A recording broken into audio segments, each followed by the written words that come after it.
Hello साथियों, आपके अपने यूट्यूब चैनल जैसा क्लासेस में आपका स्वागत है। दोस्तों, आज से हम एसएससी सीएचएसएल के लिए और सीजीएल के लिए बेस्ट तरीके से प्रीवियस ईयर क्वेश्चंस पेपर को हम लगाएंगे, जो कि आपके एग्ज़ाम में यहाँ से क्वेश्चन आएंगे ही आएंगे। तो हम शुरुआत करते हैं अपने बेस्ट क्वेश्चन की ओर।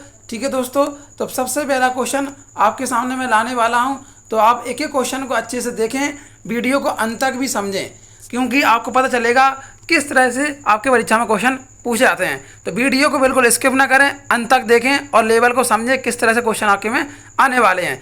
तो आपके सामने पहला क्वेश्चन आ चुका है। नालंदा विश्वविद्यालय की स्थापना डैश द्वारा 5वीं शताब्दी में की गई थी। तो दोस्तों, नालंदा विश्वविद्यालय की जो स्थापना है वो कुमारगुप्त द्वारा की गई थी। जो आपको अच्छे से ध्यान रखना है, 5वीं शताब्दी में। तो नालंदा विश्वविद्यालय की स्थापना कुमारगुप्त द्वारा 5वीं शताब्दी में की गई थी। तो दोस्तों, इससे संबंधित और हम फैक्ट जान लेते हैं, जो कि आपके एग्जाम के लिए बहुत ही ज़्यादा महत्वपूर्ण है।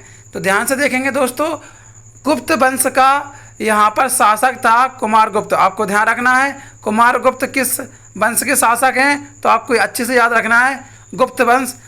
क्लियर। अब हम देखेंगे कुछ और इम्पोर्टेंट। चीनी तीर्थयात्री जो है वेइंग स्वांग जो है हर्ष के शासनकाल के दौरान आया था, जिसने नालंदा विश्वविद्यालय का विस्तृत विवरण दिया। ये आपको अच्छे से याद रखना है कि वेइंग सांग किसके शासन में आया था। तो वेइंग सांग जो चीनी यात्री है, हर्षवर्धन के शासनकाल में आया था और नालंदा विश्वविद्यालय का विस्तृत विवरण दिया। क्योंकि दोस्तों, ये क्वेश्चन पूछा गया है, आपको ध्यान रखना है। यहाँ पर मैं आपको एक और पॉइंट बताता हूँ, अच्छे सुनना। महायान शब्द किस धर्म से संबंधित है, जो आपका क्वेश्चन पूछा हुआ, ध्यान रखना। महायान जो शब्द है वो बौद्ध धर्म से संबंधित है, याद रखना। अब आगे की ओर चलेंगे, कुछ एडिशनल इन्फॉर्मेशन आपको और दे देता हूँ कि दोस्तों, नालंदा विश्वविद्यालय को पुनर्जीवित किसने किया था। तो नालंदा विश्वविद्यालय को पुनर्जीवित धर्मपाल ने किया था।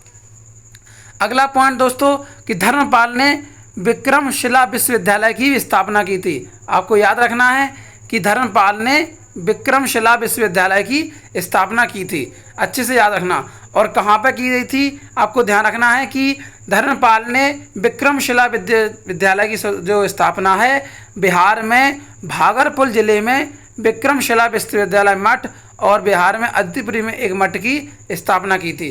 तो सीधा सीधा आपको याद रखना है, धर्मपाल ने विक्रमशिला विश्वविद्यालय की जो स्थापना है की थी, ध्यान रखना है, बिहार के भागलपुर में विक्रमशिला विश्वविद्यालय की स्थापना की थी।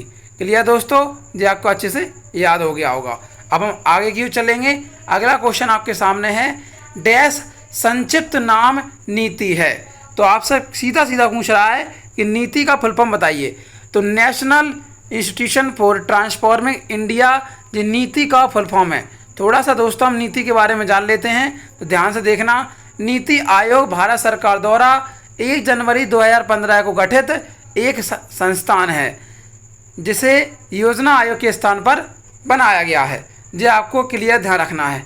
और जो नीति आयोग है गैर संवैधानिक निकाय है। नीति आयोग का जो अध्यक्ष है वो कौन है, वो नीति आयोग का अध्यक्ष प्रधानमंत्री। नीति आयोग के प्रथम उपाध्यक्ष कौन है, अरविंद पनगड़िया। नीति आयोग के प्रथम सीईओ कौन थे, सिंधु श्री खुल्लर थे। हम जानते हैं दोस्तों कि वर्तमान में स्थिति कैसी है। तो वर्तमान में नीति आयोग के अध्यक्ष आपको पता ही है, अभी भी नरेंद्र मोदी जी हैं। अगर मैं बात करूं उपाध्यक्ष नीति आयोग का, तो सुमन कुमार बैरी आपका सही आंसर हो जाएगा। सुमन कुमार बैरी वर्तमान में नीति आयोग के उपाध्यक्ष हैं। अगर मैं बात करूं दोस्तों नीति आयोग के वर्तमान में सीईओ कौन है, तो वर्तमान में सीईओ जो हैं दोस्तों, वो ध्यान रखना है आपको, बीबीआर सुब्रमण्यम नीति आयोग के वर्तमान में सीईओ हैं। तो साथ ही साथ दोस्तों और भी चीज़ें जान लीजिए जो आपके परीक्षा में आएंगी। तो वर्तमान में बात करें यूपीएससी मतलब संघ लोक सेवा आयोग के वर्तमान में जो अध्यक्ष हैं मनोज सोनी हैं। तो मनोज सोनी आपका बिल्कुल सही उत्तर हो जाएगा। अगर मैं बात करूं राष्ट्रीय महिला आयोग के वर्तमान में अध्यक्ष कौन हैं, तो रेखा शर्मा आपकी वर्तमान में राष्ट्रीय महिला आयोग की अध्यक्ष हैं। अगर मैं बात करूं 22वें विधि आयोग कौन है, तो ऋतुराज अवस्थी वर्तमान में 22वें विधि आयोग के अध्यक्ष है। अगर मैं बात करूं ओबीसी के अध्यक्ष कौन हैं? राष्ट्रीय पिछड़ा वर्ग आयोग के अध्यक्ष कौन है? तो हंसराज गंगाराम अहीर हैं। अगर मैं बात करूं वर्तमान में एसएससी के अध्यक्ष कौन हैं? तो एस किशोर हैं। अगर मैं बात करूं आगे दोस्तों, ध्यान सुनना, 7वें वेतन आयोग के जो आयोग के अध्यक्ष हैं वो अशोक कुमार माथुर हैं।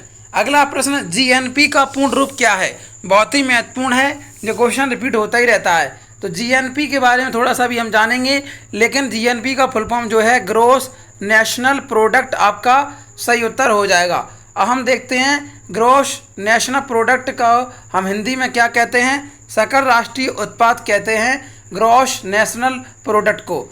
यह एक निश्चित समय अवधि के दौरान किसी देश या अन्य राज्य व्यवस्था के उत्पादन के कारकों द्वारा उत्पादित सभी अंतिम वस्तुओं और सेवाओं का कुल बाजार मूल्य है।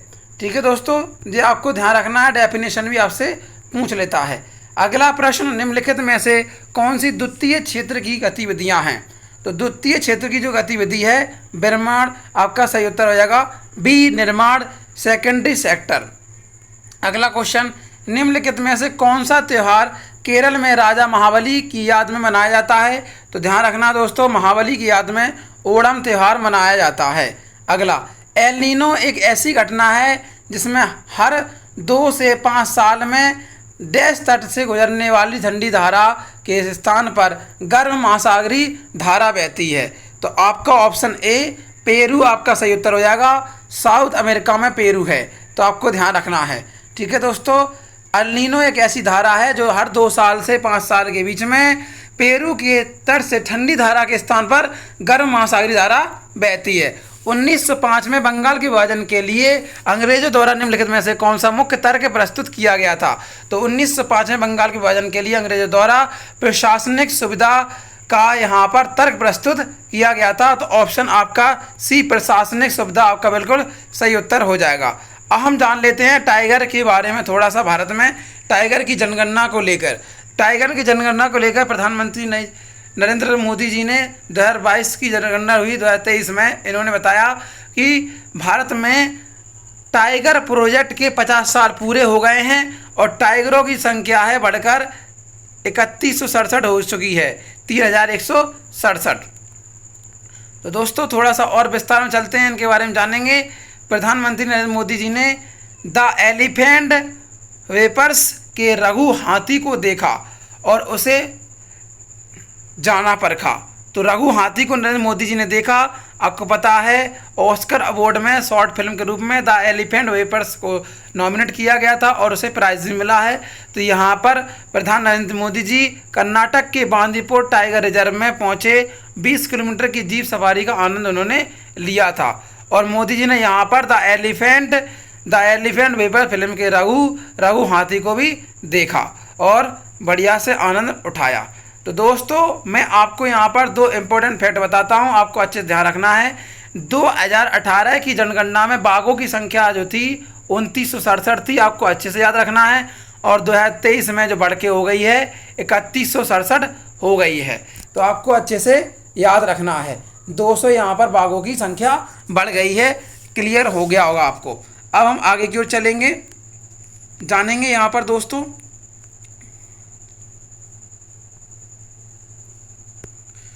यहाँ पर आपको देखना है कि टाइगर पॉपुलेशन इंडिया में, तो आप देखेंगे ध्यान से टाइगर तो 42% बड़े हैं, जो आपको ध्यान रखना है। अगर मैं बात करूँ यहाँ पे कि लायन मतलब शेर कितने बड़े हैं, तो आपको ध्यान रखना है कि यहाँ पर शेरों की संख्या है 29% बड़ी है। तो देखिए यहाँ पर आपको समझ में आ रहा होगा। इसी तरह से लेपर्ड जो हैं वो भी यहाँ पर टाइगर, इनकी संख्या बड़ी है, तो आपको यहाँ पर नज़र आ रहा है। अगर मैं बात करूँ स्थिति क्या है 2014 से 2022 में यहाँ पर टाइगर की रिपोर्ट आई है, तो आप समझ रहे होंगे 2014 से यहाँ पर 2022 तक कितने बड़े हैं, 42% बड़े हैं। तो आपको ये क्लियर हो गया होगा। आपको याद रखना है कि वर्तमान में 3167 हैं, ठीक है। 3167 3167 और 200 कम 2018 में थे। यहाँ पर दोनों क्वेश्चन बनेंगे, आपको मैंने समझा दिया। अब आप देखेंगे आगे इसी से क्या संबंधित संभावना बन सकती है प्रोजेक्ट टाइगर के बारे में। तो प्रोजेक्ट टाइगर जो है भारत सरकार ने कब लॉन्च किया था? 1 अप्रैल 1973 को प्रोजेक्ट टाइगर की घोषणा की गई थी। जो आपको अच्छे से याद रखना है, बहुत ही ज़्यादा महत्वपूर्ण है ये बात। अगले प्रश्न की ओर चलेंगे। निम्न में से कौन सी दरगाह और उससे संबंधित स्थान का सही मेल नहीं है? तो दोस्तों यहाँ पर आपका सही उत्तर होगा शेख निजामुद्दीन औलिया दरगाह, ये आगरा में नहीं है, ये आपको ध्यान रखना है। आप कमेंट बॉक्स में छापेंगे कि ये कहाँ पर है। शेख मुहिद्दीन चिश्ती दरगाह जो अजमेर राजस्थान में, बिल्कुल सही है। ख्वाजा कुतुबुद्दीन काफ़ी दरगाह दिल्ली में, बिल्कुल सही है। मुंबई में हाजी अली दरगाह है, बिल्कुल सही है। तो यहाँ पर ध्यान रखना है। आगे की ओर बढ़ेंगे। 2019-20 किस राज्य में प्रति व्यक्ति आय सबसे अधिक है? दोस्तों 2011 की जनगणना के अनुसार आज भी 2023 में भी गोवा राज्य की प्रति व्यक्ति आय सबसे अधिक है। तो आपसे कितना भी घुमा के पूछ ले, आपको नहीं घूमना है, ना ही डरना है। आप प्रति व्यक्ति आय को लेकर क्वेश्चन गोवा पे राइट आंसर लगाएंगे। अगला बीपी के बारे में आपको बताना है। रक्तचाप ब्लड प्रेशर के बारे में आपसे पूछा है तो आप बताएंगे। तो दोस्तों सामान्य सिस्टोलिक जो दाब होता है 120 mmHg मतलब मिलीमीटर मरकरी होता है। अगर मैं बात करूं सामान्य सिस्टोलिक दाब जो है लगभग 120 मिलीमीटर Hg का यहाँ पर मरकरी है, पारा है, मिलीमीटर पारा। अगर मैं डायस्टोलिक दाब की बात करूं कम से कम तो 80 मिलीमीटर Hg होता है। ठीक है दोस्तों, ये आपको ध्यान रखना है। सिस्टोलिक और डायसोलिसिस, सिस्टोलिक मतलब ज़्यादा ज़्यादा और डायलिसिस मतलब कम से कम। तो ये आपको क्लियर हो चुकी है बात। भारत में स्थापित पहला उच्च न्यायालय कौन सा है? तो आपको अच्छे से पता है, कलकत्ता आपका सही उत्तर हो जाएगा। काजीरंगा राष्ट्रीय उद्यान असम में है दोस्तों। काजीरंगा असम में, संजय गांधी मुंबई में है महाराष्ट्र के। आपको यहाँ पूछ रहा है कि राष्ट्रीय उद्यान केरल में है, तो आपका ऑप्शन डी एराविकुलम राष्ट्रीय उद्यान, एराविकुलम राष्ट्रीय उद्यान ये दोस्तों केरल में है। किस वर्ष राष्ट्रमंडल खेलों की मेजबानी की गई थी? तो दोस्तों बहुत ही बेहतरीन क्वेश्चन है आपके सामने। भारत ने किस वर्ष राष्ट्रमंडल खेलों की मेजबानी की थी? तो दोस्तों भारत ने 2010 में राष्ट्रमंडल खेलों की मेजबानी की थी। तो ऑप्शन आपका डी 2010 आपका बिल्कुल सही उत्तर हो जाएगा। नेक्स्ट क्वेश्चन, संविधान की निम्न में से किस अनुसूची के अनुसार राज्यसभा में राज्यों और केंद्र शासित प्रदेशों की सीटों की संख्या का आवंटन का प्रावधान है? तो ऑप्शन आपका सी, चौथी अनुसूची में इसका प्रावधान दिया गया है। अगला प्रश्न, खेलो इंडिया यूथ गेम्स का 5वां संस्करण मध्य प्रदेश के 5 शहरों में आयोजित किया गया है 2023 में। न्यूट्रॉन की खोज निम्नलिखित में से किसने की थी? तो न्यूट्रॉन की खोज जो है जेम्स चैडविक ने, ऑप्शन आपका ए सही हो जाएगा। अगर मैं बात करूं कि गोल्ड स्टीन ने किसकी खोज की थी, तो दोस्तों आपको मैं ट्रिक बताता हूं। ईट पग नाच, ईट ई से इलेक्ट्रॉन हो जाएगा, टी से थॉमसन हो जाएगा, पग से पी जी, तो पी से प्रोटॉन हो जाएगा, जी से गोल्ड स्टीन हो जाएगा। तो यहाँ पर गोल्ड स्टीन आपका सही उत्तर हो जाएगा। प्रोटॉन की खोज की थी गोल्ड स्टीन ने। अगर मैं बात करूँ नाच, तो एन और सी एच, नाच तो एन से हो जाएगा न्यूट्रॉन और सी एच से हो जाएगा चैडविक। तो ईट पर नाच आपकी ट्रिक हो गई। अगर हम चलेंगे अगला क्वेश्चन आपके लिए, निम्नलिखित में से कौन भारतीय संविधान की 7वीं अनुसूची के अंतर्गत आता है? तो भारतीय संविधान की 7वीं अनुसूची के अंतर्गत जो आता है, बाँटों और मापों के मानक नियत करना, जो बाँट होते हैं और उनके माप के मानक का नियत करना। तो ऑप्शन आपका तीसरा बिल्कुल सही उत्तर हो जाएगा। अक्टूबर 2020 में प्रधानमंत्री नरेंद्र मोदी जी ने किस राज्य में बल्क ड्रग पार्क की आधारशिला रखी? तो दोस्तों हिमाचल प्रदेश राज्य में बल्क ड्रग पार्क की आधारशिला रखी। अगला क्वेश्चन, कौन सी नदी का उद्गम राजस्थान में है? तो दोस्तों बनास नदी का उद्गम स्थल राजस्थान में है, आपका सही उत्तर। माही नदी का उद्गम मध्य प्रदेश में, तापी का भी, नर्मदा का भी। माही नदी का जो उद्गम स्थल है धार जिले से है मध्य प्रदेश के। अगर मैं बात करूं तापी नदी का तो बैतूल जिले से। नर्मदा नदी का तो आपको पता ही है अमरकंटक पहाड़ियां, अमरकंटक से। अनूपपुर जिला आपका बिल्कुल सही आंसर हो जाएगा। अगला क्वेश्चन, बड़े बांधों के संबंध में निम्नलिखित में से कौन सा कथन सही है? तो दोस्तों बड़े बांधों के संबंध में कौन सा कथन सही है? तो ऑप्शन आपका दोनों सही हो जाएंगे। इनकी सामाजिक समस्याएं, क्योंकि इससे बड़ी संख्या में किसान और आदिवासी विस्थापित होते हैं और उन्हें मुआवजा भी नहीं मिलता। जी बिल्कुल सही है। दूसरा, इनकी पर्यावरणीय समस्या है, क्योंकि इनसे बड़े स्तर पर वनों का विनाश होता है तथा जैव विविधता की क्षति होती है, इसलिए दोनों के दोनों सही होंगे। अगला क्वेश्चन, प्रसिद्ध स्मारक आरामबाग बाबर द्वारा बनाया गया था, यह डैश में स्थित है? तो दोस्तों आरामबाग उत्तर प्रदेश में है। अगला क्वेश्चन, अंतर्राष्ट्रीय हॉकी महासंघ का मुख्यालय स्विट्जरलैंड में है। स्विट्जरलैंड के ज्यूरिख में अंतर्राष्ट्रीय हॉकी महासंघ का मुख्यालय है।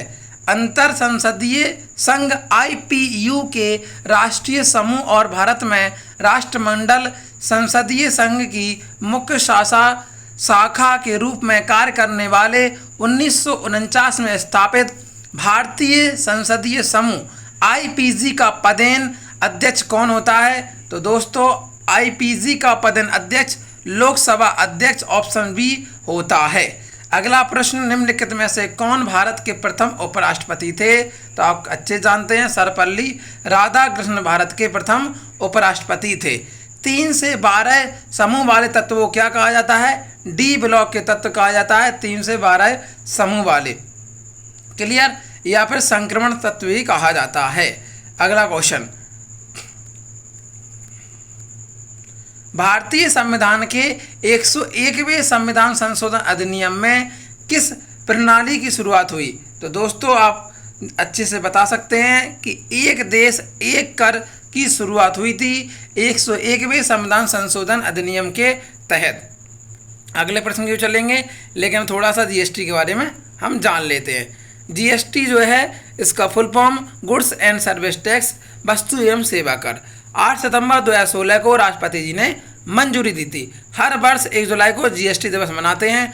GST जो है 1 जुलाई 2017 को पूरे भारत में जम्मू कश्मीर को छोड़ के लागू हुई थी। फिर उसके बाद जम्मू कश्मीर में भी लागू हो गई थी, सबसे पहले असम राज्य में लागू की गई थी। अगर मैं बात करूं GST भारत में किस देश के मॉडल पर आधारित है? कनाडा मॉडल पर आधारित है। सबसे पहला राज्य आपको बता दिया असम है। संविधान के अनुच्छेद 269A में 269 में GST को रखा गया है। अगर GST काउंसिल की बात करें, GST परिषद की बात करें तो 279A में रखा गया है। GST परिषद के अध्यक्ष वित्त मंत्री होते हैं, आपको पता होना चाहिए। GST की 4 स्लैब में ध्यान रखना, 5%, 12%, 18%, 28%। क्लियर दोस्तों। अगला क्वेश्चन, भारतीय संविधान के किस अनुच्छेद के तहत मौलिक कर्तव्य को परिभाषित किया गया है? तो आप अच्छे जानते हैं, भाग 4 का में इसका वर्णन है मौलिक कर्तव्य का, 51 का में इसका यहाँ पर वर्णन भी है अनुच्छेद। थोड़ा सा हम मौलिक कर्तव्य के बारे में जान लेते हैं। मौलिक कर्तव्य जो है हमने सोवियत संघ से लिए हैं, USSR से लिए हैं, मतलब रूस से हमने मौलिक कर्तव्य लिए हैं। हम देखेंगे कि सरदार स्वर्ण सिंह समिति की अनुशंसा पर 42वें संविधान संशोधन अधिनियम 1976 के तहत मौलिक कर्तव्यों को अपने संविधान में जोड़ा। जब मौलिक कर्तव्यों को संविधान में जोड़ा तो उस समय 10 मौलिक कर्तव्य थे, ध्यान रखना। और इसी समय इंदिरा गांधी प्रधानमंत्री थीं। आपको ये भी बात अच्छे से याद रखनी है।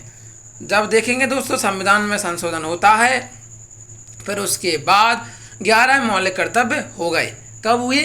86वां संविधान संशोधन अधिनियम 2000 कितने तहत? 2002 के तहत।